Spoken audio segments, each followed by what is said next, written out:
வணக்கம், நான் திவ்யா ஃப்ரம் சக்கம்பட்டி. இன்குபேட்டருடைய பார்ட் 1 வீடியோ நான் ஆல்ரெடி அப்லோட் பண்ணிட்டேங்க. இது என்னுடைய செகண்ட் வீடியோ. முட்டை லோட் பண்ணதுக்கு அப்புறம் என்ன பண்ணணும் அப்படிங்கறத நான் இந்த வீடியோவில் சொல்றேங்க. முட்டை லோட் பண்ணதுக்கு அப்புறம் தினம் 2 தடவை இந்த முட்டையை வந்து திருப்பி வைக்கணும். அதுக்கு தான் நம்ம இந்த மார்க் பண்ணியிருக்கிறோம். தினம் இந்த மாதிரி முட்டையை வந்து திருப்பி விடணுங்க. அப்போதான் 2 பக்கமும் முட்டை வந்து ஹீட் ஆகி கரு உருவாகும். இந்த தண்ணி எதுக்காகனா இந்த குண்டுக்குள்ள இருந்து வர ஹீட் வந்து முட்டைக்கு அதிகமாக வந்துடக்கூடாது, அதுக்கு கொஞ்சம் ஈரப்பத கூலிங்கும் இருக்கணும் அப்படிங்கிறதுக்காக வச்சிருக்கோம். தண்ணி தீர தினம் இதில் தண்ணி ஃபில் பண்ணிடுவாங்க.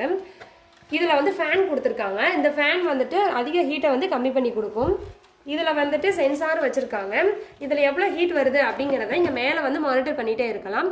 இந்த பாயிண்ட்டுக்கு மேலே ஒரு 35-34க்கு மேலே போயிடுச்சு அப்படின்னா, இதில் எல்லாம் ஹீட்டு குறைஞ்சிருச்சு அப்படின்னா இதில் வந்து கீக்கின்னு சத்தம் கேட்குங்க. அதை வச்சு நம்ம கரண்ட் இல்லை ஹீட் பத்தலை அப்படிங்கிறத நம்ம கண்டுபிடிச்சிக்கலாம்.